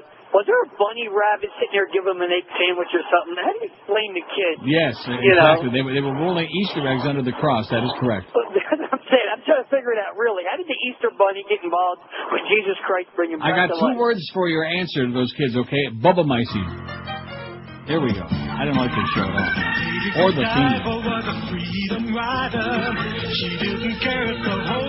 No, that was a bad show. I'm sorry I mentioned it. I don't like her at all. And the guy that played the husband, I don't remember what his name was on Maude. He was just annoying. In fact, I think he was probably related to Jerry Seinfeld. However, you know, I like George so much, but his taste sometimes is just appalling. Now, he hates this theme, doesn't he? Am I right about that? Yes, he does. I know he hates two themes especially, Good Times, which I think is excellent, and this one. How can you not love this theme? I think it's the Good Times. He's really got a passion of hate. Yeah. See him cringe when you play this. I'm sorry, that's a horrible show with an excellent theme. It's a very good theme. There's nothing not to like there. He's just a little hard ass. That's all. But then again, you and he have a good time next week. I won't be. I'll be on vacation next week. I'm suspending myself for a week. Well, let's see. What was that guy rambling about? Oh, no, I already played that version of it. I got 1,500 different versions of All in the Family thing. How many versions do I have of Seinfeld? I don't think I even have one. I don't even know what the theme sounded like because I never watched it. I watched enough of it to know I hated it like poison. And Jerry Seinfeld, personal. How do you not like that show? It wasn't funny, that's why. It wasn't funny, and he's not funny, and he makes me nauseous. He makes me want to start, I don't know, painting swastikas on doors. Seriously, he's just nauseating. He's like a male Barbara Streisand. He's like one step worse than Gary Shandling. You know, we get back to the thing again about people are just too Jewish, just dripping with New York Jewiness. Well, that's Jerry Seinfeld. He's a walking billboard for anti-Semitism. A threat. Wait till you hear this. Intelligence experts warned that a proposal to merge 2 Pentagon intelligence units could create an ominous new agency. Dun, dun, dun. How's Jack Webb doing? Dun, dun, dun. Ominous. The secret police. A threatened turf grab by a controversial Pentagon intelligence unit is causing concern among both privacy experts and some of the Defense Department's own personnel. An informal panel of senior Pentagon officials has been holding a series of unannounced private meetings over the past several weeks about how to proceed with a possible merger between the Counterintelligence Field Activity, CIFA, a post-9/11 Pentagon creation that's been accused of domestic spying, as we know, and the Defense Security Service, the initials of which are DSS. Underline the SS part. Boy, they're going to have some nifty belt buckles, the SS. God is mit uns. A well-established older agency responsible for inspecting the security arrangements of defense contractors. I can't wait to see that. You understand the Gestapo keeps track of everyone. Amen. So start goose-stepping, baby, because there may have been a joke once upon a time, but now the joke's on us. Or on you, anyway. 26 past 11 at 560 WQM. Finally, a TV experience like no other. Comcast digital cable with on-demand is easy to use and has lots for you to love. And today you can try it for just $34.99 a month for 3 months. Why is TV so much better with on-demand? I'm glad you asked. For starters, you can watch a wide variety of movies and shows whenever you want. It's a revolutionary new way to enjoy TV. On-demand is a library of thousands of programs ready to start when you say so, with programming including free movies, kid shows, music videos, cooking shows, sports, home improvement shows, guitar lessons, and so much more. You'll always have something great to watch right when you want to watch it, like the Rockford Files. And don't forget about control. With On Demand, you can start, stop, pause, rewind, and fast-forward programs using that remote. You sure can't get all these things with satellite. With up to 250 channels plus On Demand, you can build your own TV schedule. Who could possibly ask for more? And best of all, On Demand is free with Comcast digital cable. So pick your show times, pick your nose, sit back and you wonder how you ever managed to get along without it. Call today, order Comcast digital cable and HBO with the power of On Demand for just $34.99 a month for 3 months. In Dade, call 305-COMCAST. And I'm getting choked up about it in Broward. 954-COMCAST. This is Neil Rogers. Rock solid. This is 560 QAM.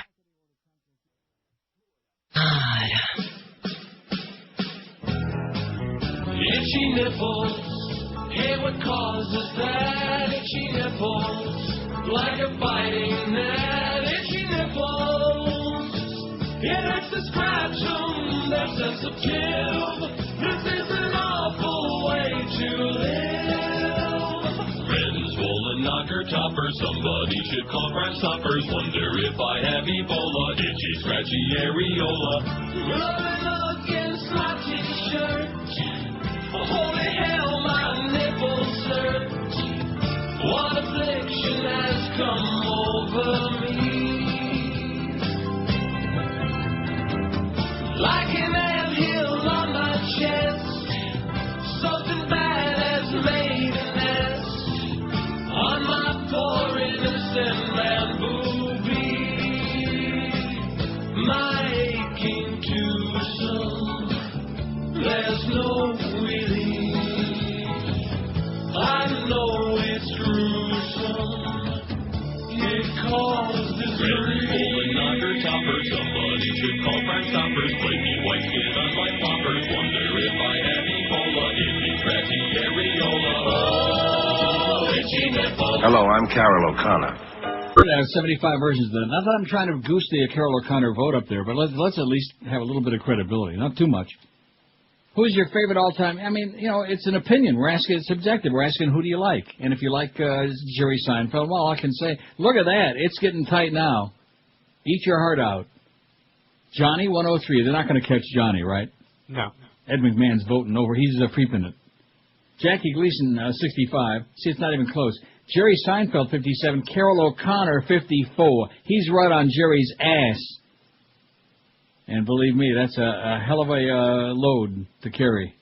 57 to 55. He's within a pair. He's within a small pair. Carol O'Connor. He's dead and he's moving faster than he ever did in real life. And rightfully so. Oh, wait till you hear this. This is a joke. I don't want to get people depressed because, you know, if you look at what's really going on in the world, you probably want to kill somebody, maybe yourself. Don't jump. Man, look, it looks too nice to be in here. It just looks too sunny and beauteous. Looks like a good day for a ball game. It's already 50 and it's going to be 20. That's 68 Fahrenheit today. Oh, man. I'm out of here. See ya. Here's Josh. Top U.S. secret military intelligence documents, which could compromise Hamid Karzai's government in Afghanistan, have turned up for sale in an Afghan bazaar, like at the flea market, after apparently being stolen from a nearby U.S. military base. Isn't that comforting to know? Oh, yeah. These security lapses will embarrass the U.S. military and the Afghan and Pakistani governments. The files are stored on computer memory sticks, and among those to come to light so far are a list of top Afghan officials, including cabinet members, suspected of involvement in the drug trade or supporting the Taliban insurgency. Oh, the Taliban, I thought we got rid of them. Not. One of the most potentially damaging files, which was bought unwittingly by an Afghan journalist, named senior Afghan ministers whom U.S. intelligence agencies believe to be drug smugglers. Described as Tier 1 warlords, they include Marshal Mohammed Fahim, former defense minister and now member of the upper house of the Afghan parliament, General Rashid Dostum, chief of staff of the army, and General Mohammed Daoud. I think he used to play for the Maple Leafs. Presently, the Interior Minister for Counter-Narcotics. Those are the ones sold over the counter. The Interior Ministry has refused to comment. All three have denied past speculation they were involved in Afghanistan's $1.5 billion drug trade. That's like almost $3 billion drug trade. That's the staple. That's the centerpiece of their economy still. Poppies. That's what it's all about. We did a heck of a job there, Brownie, in Afghanistan. Not. Boy, if I flip this thing and Carol O'Connor moves ahead of Seinfeld, I'm going to flip. 59 to 57. It is that's where the real battle is, right there, for third. The battle for first and second. Although, you know, Milton Berle was known as the father of television. What was his nickname? Mr. Television. Excuse me. Mr. Television. And Milton Berle's only got 8 votes. And you want to know why? Why? Because most of the old toads like me who remember Milton Berle are mostly dead. Like Uncle Mildy. Isn't he dead? Yeah, he's dead. Is he? Well, Jackie Gleason was, you know. Was what? Mr. Television? No, but he was... He was big. He was huge. Yeah. Man, he was gigantic. He was a monster in the TV industry. But Uncle Mildy was... See, Uncle Mildy came first. He was the pioneer. 5670560. I have no idea what we're talking about, but playing all them All in the Family themes sure kills some good time. That one was like 2 minutes long. You like that? I got one for one of our for George's favorite listener out there, Kenny from Fort Lauderdale. Remember the day he called in on who was filling for Hank, Kimbo Camper? Remember that? Yeah. The guy with the eyes? Right. I got one for him. It was cute, but I still say that she looked beat up like that. Her whole life was destroyed because she was on the show, where I think because she had braces maybe, you know, where everybody said that David Cassidy had better hair and was prettier than she was. Yeah, hey, David. You fairy. But nevertheless. That's another one of those deals, man. They married him off more times than Carter's got pills. And he also had a whole bunch of kids, alleged, but, Yay. You know, who are you kidding? He once did an interview in a German magazine, which he didn't think would ever make it back to the States, and he admitted to certain things, you know. Oh, my gosh. All of these things. But don't be doing interviews in a foreign language and assume that it'll never get translated. Not a good idea. No. 771 votes. Arthur Godfrey's got none, even though they named a street on Miami Beach after him, which I still to this day can't figure out. I just, for the life of me, he was one of the most notorious anti-Semites ever on TV, ever in the media. Just notorious. Wouldn't have any Jews in his entourage. Except for, of course, Holly Loki. But other than that. And he's got none. And that's a good sign. I'm glad to see that. Our audience don't want nothing to do with him. Farbissen. Peter Graves doesn't have any. That's sacrilegious. See, Tommy Cruise, speaking of... he can make all the Fishin' Impossible movies he wants. There's only really one Fishin' Impossible, and that was the TV show with Peter Graves. And who else was on it? Barbara Bain, and Martin Landau. Oh, but just wait. Tommy Cruise has got a third movie coming out. That's what I'm saying. And who was the black guy that was on there? Oh, geez. Greg Morris. Boy, what a memory, man. I just gave you almost the whole cast of Mission Impossible. I'm a freaking genius for meaningless crap. David Cassidy don't have any votes. That means Kenny hasn't voted yet. Richard Boone, none. Paladin, Richard Boone. He was also on Medic with Bill Shatner 100 years ago. I bet you Chicken Neck remember that. Ed Solomon don't have any. How could you have ever seen Topo Gigio without Ed Solomon? And the Beatles. And Elvis Presley. Dick Clark don't have any. That's good. Dick Clark and Arthur Godfrey, they should be there together. They should be rotting in hell together. It won't be long for Dick. He'll be down there. He'll be with Arthur Godfrey. Hawaii, Hawaii, Hawaii. Oh, man. Playing that little banjo with a Hawaiian shirt on. What a farbisson. He used to own the Kenilworth Hotel on the beach, Arthur Godfrey. No Jews or dark folks allowed, by the way. I just mentioned that in passing. And so because the population of Miami Beach was overwhelmingly Jewish, they did the smart thing. They named the street they named it Arthur Godfrey Road, 41st Street. Wouldn't you do that? Oh, sure. I'm still wait. What'd you say? I was about to say, oh, sure, and I'm sure we both hit the button there. I can't believe you said that. I didn't say what you think I said. Yeah, hell you didn't. I did not. You said. Anyway, they didn't hear it anyhow. Whatever we just said. Hit it again. That is bad. Man. Josh said. Now, what was I talking about? Oh, about Arthur Godfrey Road.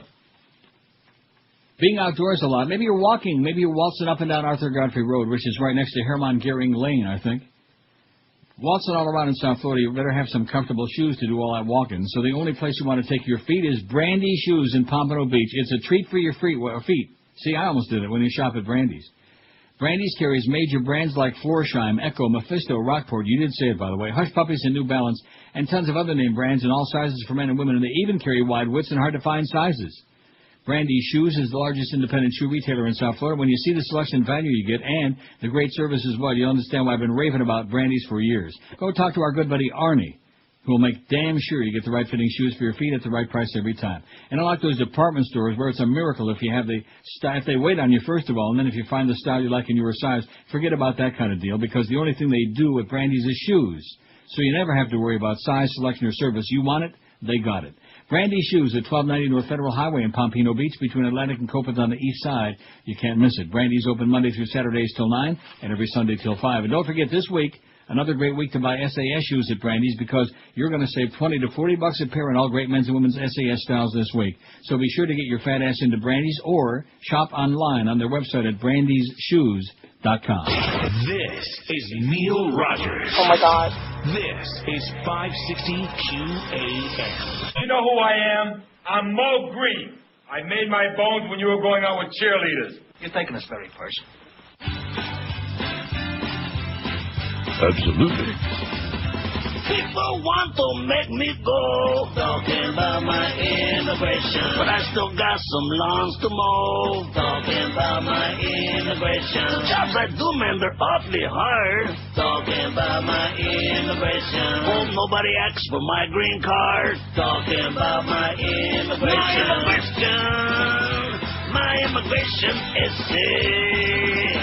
They want me to go away. Talking about my immigration. But who's gonna work for this kind of pay? Talking about my immigration. Think you can build a wall around your whole nation? Talking about my immigration. But digging tunnels is my other occupation. Talking about my immigration. Alienation, baby. Hey, mister, you some dishes wash, man? Cut your bushes. Somebody would cut the bushes. I'm going to puke. Wait till do you have any idea who's the most popular TV personality on right now, on today? Drew Carey. What? Followed by Regis Philbin, Oprah, and David Letterman. How's that possible? Drew Carey?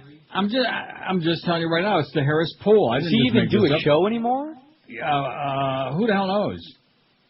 David Letterman, then Ray Romano, Jay Leno, Bill O'Reilly, Kelsey Grammer, Katie Couric, and Rosie O'Donnell. Oh, my God. So we're doing pretty good. I'm very happy. Yeah, most of those people aren't on our poll, by the way, and rightfully so. We probably ought to put Regis on there, don't you think? Yeah, He's been on 100 years. Regis Phil Funk. You did say that, by the way. 5670560. But I've done it too. We all do it. You know, when you talk extemporaneous, like tomorrow when you're doing the show. I got you on tape saying doing it. So. Well, I'm real happy for you. And pound 560, we can probably sell that. Let's make copies of that and sell it out there at the ballpark. How many of those CDs we got so far? Solamente uno? I haven't got another call. Oh, come on, Rolly. He's holding back. He's probably pocketing the cash. Just a joke, Rolly. Just relax, okay? Maybe that's Miguel pocketing the cash. Him and Eric got something going. WQAM, hello. Hey, Neil, how you doing? Yes, sir. Hey, if James Garner's on there with Jack Lord, Steve Why McGarrett. not? Hey, he was sure better than James Garner. Exactly. I got two things for you. Not to mention a much better show. Exactly. I can't stand the hardball with Cro-Magna, and is a synonym for couch potato sofa king. What happened to your toothus? Yeah, so you should have played that after I hit the button. He didn't leave along like. No, he didn't. Now, what was he just saying before that? Before I dumped the whole call? Talking about the crow. No, before that. Oh, Jack Lord. I'm looking for See, every time we do the themes, that one does very well, and rightfully so. Well, which disc have I got in here? I don't even know. This is Shirley Jones. Oh, we had enough of you, Shirley. By the way, Regis is already on there. Oh, is he? Yeah. Well, thank God for that. Where the hell am I going to find that Hawaii 5-0 thing? 41 minutes and we're out of here? Is that Hawaii 5?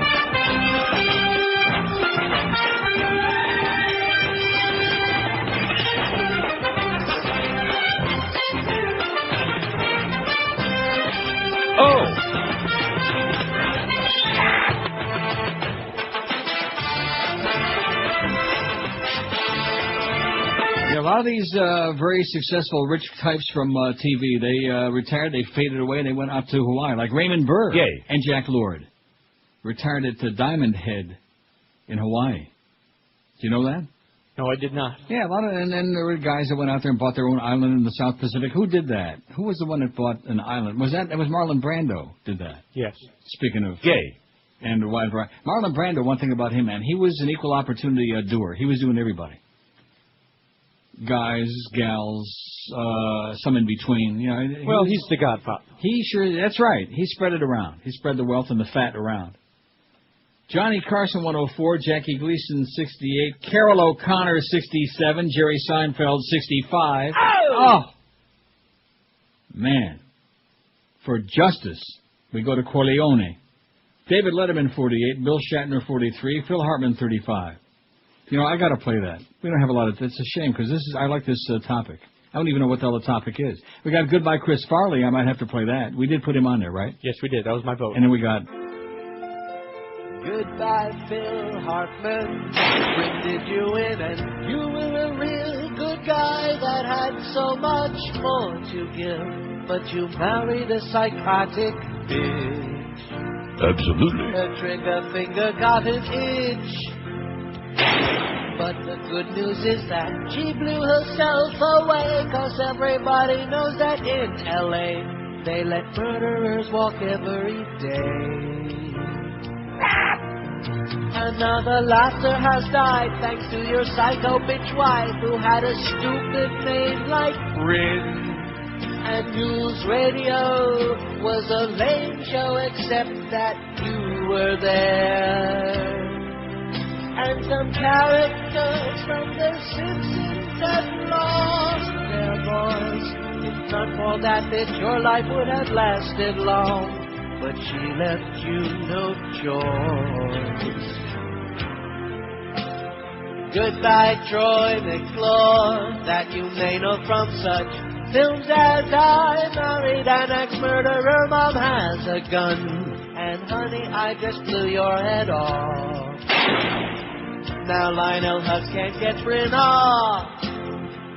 She's dead anyway, and Saturday night has fallen further in decay, since that's the reason you left anyway.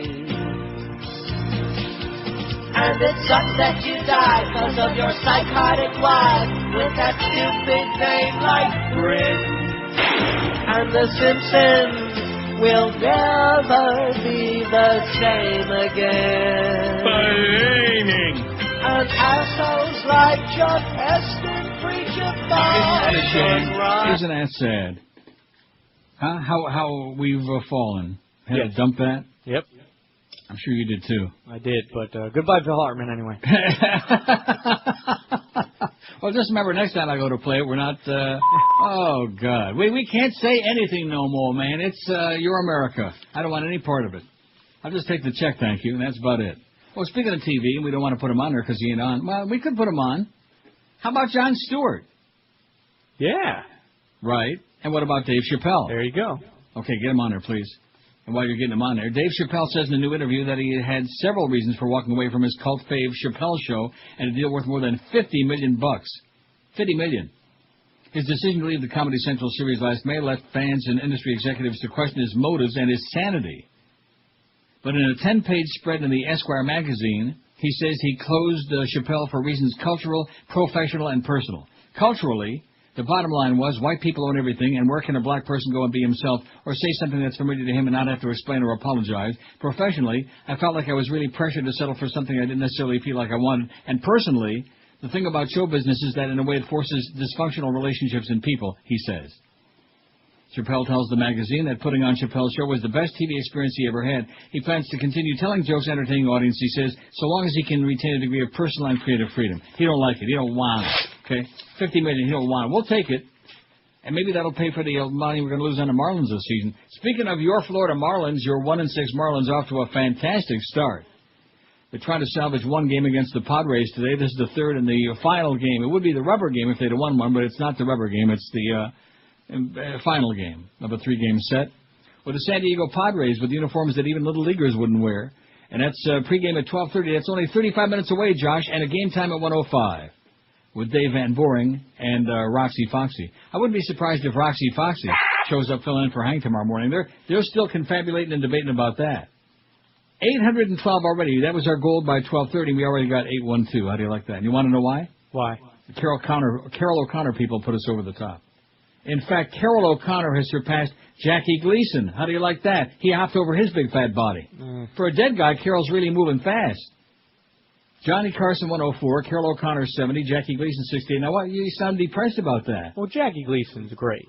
Yeah, and so is Carol O'Connor. Yeah, but it's just my opinion. Let me ask you something. How many Honeymooners or Jackie Gleason shows did you ever see in your life? I actually used to watch the Jackie Gleason show with my grandpa when I was a kid. You wouldn't know Audrey Meadows from the Meadows in Pittsburgh from the racetrack. You wouldn't know Dave Pallone from the umpire.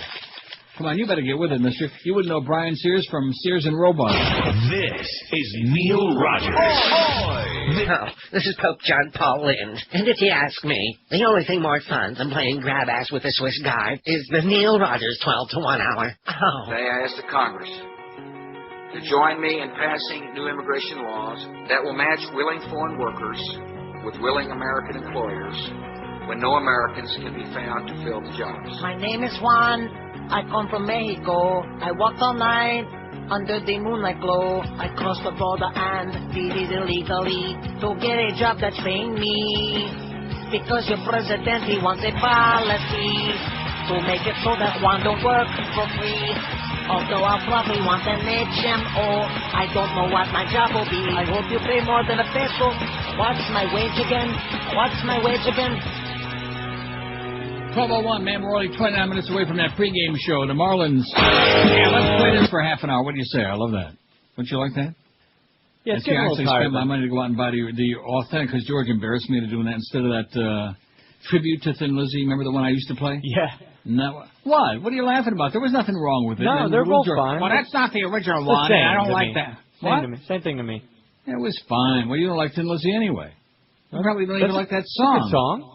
What's wrong with that? What the hell is wrong with you, man? When it's beginning of any kind of a sports season, man, if you're like a real guy like me, you know, a macho guy.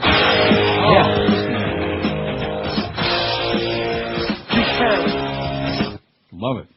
Anyway, speaking of that, hundreds of gay and lesbian parents hoping to take their families to the annual White House Easter egg roll plan to start lining up tomorrow evening to make sure they get tickets for the Monday event. I wouldn't miss that. And, I'm going to skip through all this other crap. Thousands of tickets, an estimated 16,000 last year, given away on a first-come, first-served basis beginning 7:30 on Saturday morning. So they're going to be lined up tomorrow night on Good Friday. Well, let's see. Is Good Friday like all day, or is it like it end at sundown, like the Jew holidays, like Pesach? You don't know. It ends. You don't know. You're a fallen Catholic. What do you know? The egg roll has been a Washington tradition since mid-19th century. Children use spoons to push colored eggs through the grass in a race. Past events have included petting zoos and White House staff members in bunny costumes. Now, here's the part that I get real nervous about. The president sometimes makes a brief appearance, and the First Lady often reads a story. The White House hasn't announced plans for this year. Let me just, here's a little heads up for all you people going to be in the Easter egg roll. If the president starts reading My Pet Goat, I'd make a run for it. You know what I'm saying? Yeah. Not a good sign if he starts reading My Pet Goat to the kids. You know, that part in Fahrenheit 9/11 where he's sitting there like and his beady eyes are rolling around like, that's, and you'll notice that, who the hell was the press secretary, the bald-headed guy that they got rid of? That, You fairy. Oh, what the hell would you know? I can't even think of his name now. Out of sight, out of mind. The one that preceded Scott McClellan. What do you know who I'm talking about? I do, but I don't. And he, well, first it was Karl Rove. Wasn't it Karl Rove that whispered in his ear, or was it? No, it was not. Who was it? It was Andy Card. I'm sorry, Andy Card, who just left. But they just leave him there. He's just sitting there. Now, wouldn't you think that, just from a security standpoint, the country's under attack, wouldn't you think they would whisk his ass out of there and, take him to a place of safety?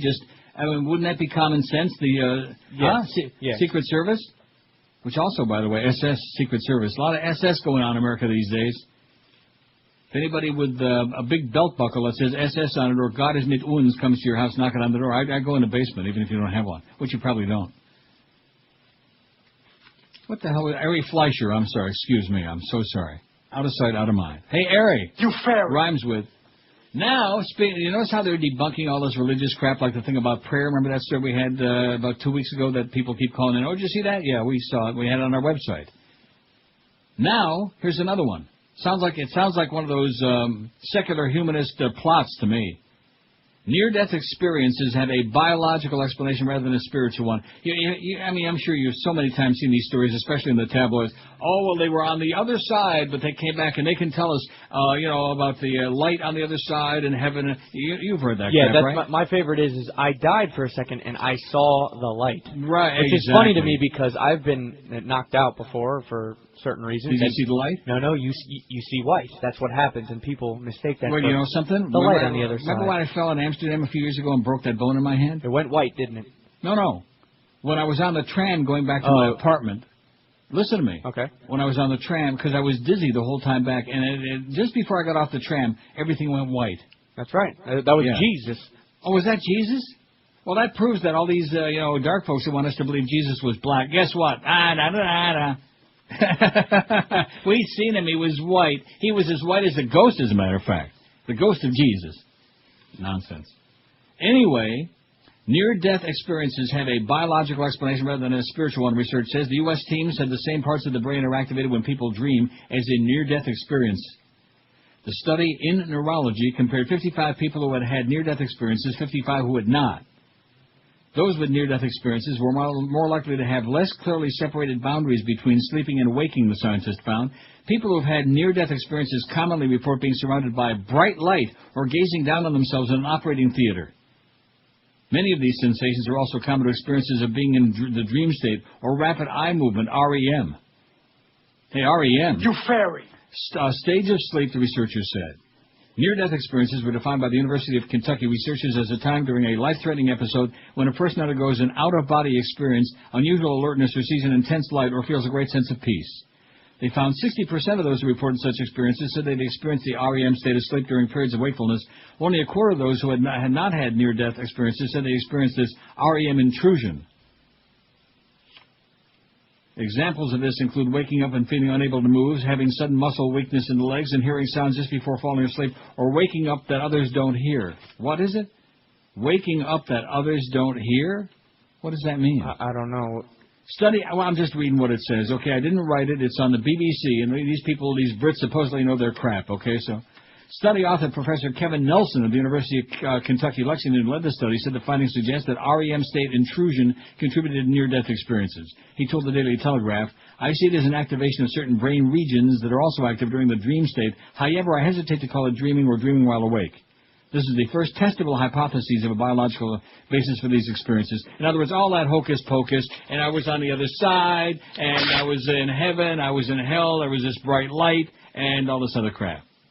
And meantime, they were playing like, what the hell's that song, that video by R.E.M. that I love? Oh, jeez. George don't like it. Is it, like, popular? Well, it was there a few years ago. I mean, Everybody Hurts is one, or Losing My Religion. No, not Losing My... I know R.E.M. Wait, you give me like a primer on R.E.M.? You better get with it, mister. I know my queens. All right. Then figure it out then. No, the Imitation of Life. Okay. Didn't you like that video? I thought that video was really neat. R.E.M.'s good. They are great. A little on the gay side, but that's not that there's anything wrong with that, as your buddy Seinfeld would say. Oh, jeez. Who's your all-time favorite TV celebrity? We got a good horse race going here. See, you didn't think so. We got 8:34, and we need some more, or not. We'll have that 1,000 by 2 o'clock easy. In fact, Josh is going to sit around there and check it every few minutes, or not. Johnny Carson 105. They can't touch Johnny. Here's Johnny. You know, he was really looking pretty bad there toward the last couple of years. Did you see those photos of him? You know, like looking pretty bad. And he kept saying, I'm dying over here. Carol O'Connor, 70. Jackie Gleason, 69. Oh, look at the way those two. Oh, and it's very tight. Jerry Seinfeld, 66. You've got 3 people, 4 votes apart. 2 of them dead. Even the dead people. This is like when John Ashcroft went for Senate in Missouri and lost to the dead guy. 2 dead people beating Jerry Seinfeld. 3 dead people beating him. David Letterman, 49. Bill Shatner, 45. We like him because he's a hoot. He's become a real clown, you know. Kind of like our GM. He's a clown. Isn't that the reason we like him, or are these the Trekkies? You certainly can't believe that Bill Shatner... Although Bill Shatner was like a Shakespearean actor. Do you know that, good Canadian boy? I did, yeah. He was a Shakespearean actor, and he was on Medic in the early days of TV with Richard Boone from Paladin fame. And then all of a sudden he was like on that Star Trek. Phil Hartman, 36, even after we played that. Well, probably because the dump probably knocked most of it out. Well, it said something they heard about, the beginning, I'm sure. Yeah, it said something about holes. I can't say which letter. Lucille Ball, I Love Lucy, 33. Lucy and James Garner, Knock Me Right Out, has got... About 30, man. That is shocking. This and embarrassing. is Neil Rogers. This is 560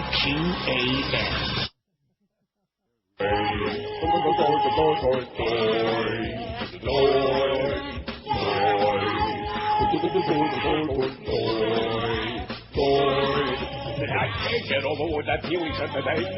He's got a lot of noise to talk about me that way. I don't give a crap what that Perry has to say. If he wants to smoke pink cigars, then let him. Why, I'll have you know, I know what I'm talking about. Every morning at the condo, I take the elevator down, and on my way to the car, when I pull my folding basket out, I grab a free condo paper. The boys are back in town. The boys are back in town. The boys are back in town. The boys are back in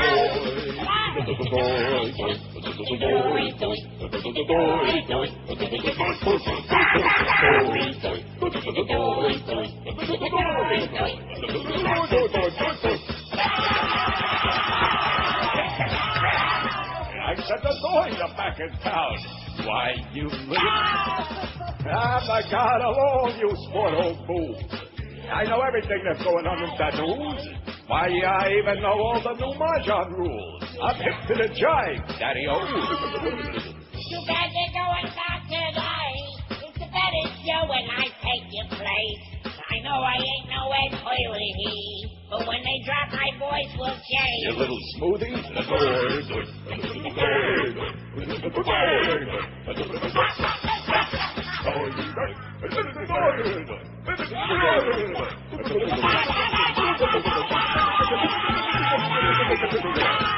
You know, it's too bad Geldy didn't invite me to lunch while he was here for the game the other night, because I could have then seen if all his black and blue marks had healed up yet. But maybe he just want to hide it. Or maybe he's just too cheap. Or maybe he just hates me like poison. Whatever. Favorite all-time TV personality, man. This is tight. Johnny, well, not the top spot. Johnny Carson. Who could touch Johnny Carson? 107. But Carol O'Connor, 73, Jackie Gleason, 70, and Jerry Seinfeld, 68. And again, see, you're getting confused. The poll isn't what's your favorite show or what was the best show. The question is, who is your favorite all-time TV celebrity? Not necessarily the best, the most talented, the greatest, the fattest, the whatever. See what I'm saying? Yeah. The most Jewish? No. Who is your favorite? And that's a matter of opinion. It's subjective. You know, just because some people have bad taste and voted for Seinfeld, I mean, nothing's perfect. Seinfeld, 68. David Letterman, 49. It's pretty steep drop. Bill Shatner, 46. I'll only read the double digits because we're short on time. We only got 13 minutes to the Marlin game. As a matter of fact, just a joke. Bill Shatner, 46. Lucille Ball, 36. Lucy. Didn't all Cuban husbands talk like that? Lucy. He was a genius, though. Got to hand it to him. He's still dead. Both of them are dead. And you know who else is dead? Who's Fred that? Mertz and Ethel. Now, there is a show. All of the cast members are dead. All of the main ones, you know. I Love Lucy. Vivian Vance, In Your Pants. William Frawley, he was also on My Three Sons. He was the first grandpa, I believe. Then he croaked. He had some nerve. You have some nerve. Phil Hartman, 36, who also croaked. James Garner, 31, who I think is still alive. Bob Newhart, 23. Boy, Bob Newhart used to be funny about 100 years ago. Steve Allen, 20, should be much higher than that, even though we lost all our respect for him when he became an old fuddy-duddy. Barbara Eden, 20. Chris Farley, 16. Andy Griffith, 16. Still alive. And you know what? He don't look too bad for 110. He was on, I think, with Larry King a couple of weeks ago and looking almost human. Aren't you shocked? Yes. Now, who would you rather have still alive? Al Lewis, Grandpa, or Andy Griffith? I mean, Grandpa at least was good for some yucks. Alan Alda, 16. Elizabeth Montgomery, 14. Howard Cosell, 14. Despised, hated by Dave Johnson. And speaking of Dave Johnson, it's less than a month away from Derby Day, from our yearly, oh boy. Am I excited about that or what? About the thoroughbred racing? Carol Burnett, 14. Michael J. Fox, 13. Michael J. Fox? Oh, man. How about Jose Jimenez? Sherman Hemsley, a.k.a. George Jefferson. How about Poopy Campo, 13. How about Dave Garraway and the Chimp? Jack Benny, 11, and Paul Lind, 11. Everybody else, single digits, including Bill Cosby with 9, and Uncle Milty's only got 8. Yeah, Michael J. Fox is a little shaky. How can you vote for a guy that dressed up in drag like Uncle Milty? At least, speaking of a drag, at least 65,000 Iraqis have fled their homes as a result of sectarian violence and intimidation, according to new figures from the Iraqi government. And the rate at which Iraqis are being displaced is increasing. Things are going well. Oh, we're fine. In Iraq, since our illegal invasion. Since we decided to destroy their country. Figures given to the BBC by the Ministry for Displacement and Migration show a doubling in the last 2 weeks of the number of Iraqis forced to move. There's been a sharp rise in sectarian violence since the bombing of that important Shia shrine in February. Some of the intimidation is being carried out by mobile phone. People are leaving their homes because of violence or intimidation, just because they don't feel safe no more. People have been receiving threatening text messages and gruesome videos filmed on mobile phone cameras. In one of them, a Sunni Iraqi man who entered a mainly Shia neighborhood of Baghdad is seen being beaten and killed by men in black clothes. The video was then sent out with a warning that this is what would happen to any other Sunni who came to this area. The Iraqi Ministry for Displacement and Migration told the BBC almost 11,000 families had left their homes, equivalent to about 65,000 people based on the average Iraqi family size. That's too many. That would be like 6 people a family, mommy, daddy, and maybe, who knows, and 4 kids. Too many. One thing about them schmata heads, man, they reproduce like rats. Much of this displacement is taking place in and around Baghdad, where the violence has been worse, with many people moving in with relatives and or friends. Wow. And you notice how the media is doing a fabulous job talking about this? Not. No, when they're through talking about the chick from Aruba, what was the one they were all whipped up about yesterday? I forget. We made some mention of it that we're supposed to be all crazed about. I forgot what it is already. Yesterday? The last couple of days they had one going, and last week it was that kid that was on the that was whoring himself on the internet. Yeah. Every week they got some other story that basically most people shouldn't give a damn about, but the media uses it to like cover up all the real stuff, like this poor lady who died yesterday at Disney World. 49-year-old woman died Wednesday, a day after becoming ill after riding Mission Space at Walt Disney World. The second death in less than a year related to the Epcot ride, so intense that it has motion sickness bags, and several riders have been treated for chest pain. How do you like that? You know who I blame for it? Who's that? Eisner? The woman became ill after riding the rocket ship ride Tuesday afternoon. Of course, he also, planes have motion sickness bags too, right? Yeah, barf bag. Right, puke bag. The woman became ill after riding the rocket ship ride Tuesday afternoon and was transported to Celebration Hospital. Celebration Hospital? Boy, bizarre, where her condition worsened and she died. Disney spokeswoman Kim Prunty said in a statement. The woman's identity and hometown were immediately released, and Prunty said no additional information would be released last night. Spokeswoman for the hospital said no info about the woman was available, but she is dead. We have closed the attraction to reconfirm proper operation of the ride, they said. Disney official told state inspectors yesterday the woman felt dizzy and nauseated after getting off the ride, kind of like after hearing the crow on the ear, and may have suffered from high blood pressure or other health problems. Oh, yeah, she probably was sick ahead of time. Couldn't possibly have been that. And speaking of something that'll make you sick, Hall of Famer, according to Barry Jackass, Reggie Jackson said he's approached Marlins owner Jeffrey Loria about purchasing a portion of the team, but Loria says, no interest. Jackson and his three investment partners have failed in several attempts to buy teams, including the Oakland A's last year. Jackson said the group would be interested in owning either minority or majority interest in the Marlins and has broached the issue to Loria in the past about trying to do something if anything ever arose. I know, Jeff. I feel I have a good relationship, Reggie said. Jackson approached Loria again during spring training, asked him about the Marlins stadium efforts. Loria said, if there's some interest, Reggie, we'll let you know. Stay in touch. We'll let you know. In other words, don't call us. We'll call you. This is Neil Rogers. And wait till you hear what we call you. This is 560 QAM. Your friend gang rape is funny. Absolutely.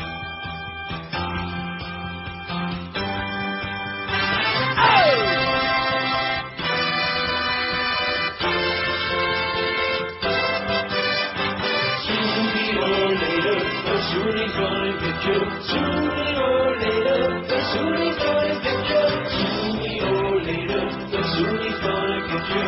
Soon he's gonna get you. In the war you'll never win. Resistance is what you'll find when you put the genocide with the blueprint of Nazi occupation. Iraqi strike and defend our homes against us instead of the Saudis that will serve retaliation. Sooner or later, soon he's gonna get you. Soon he's gonna get you. In the war you'll never win. You leave no child behind by sending them off to die in a war that's insane and homicidal. One system of genocide that the people you find with weapons to reach get suicidal. Jesus was God. Jesus was God. Jesus was God.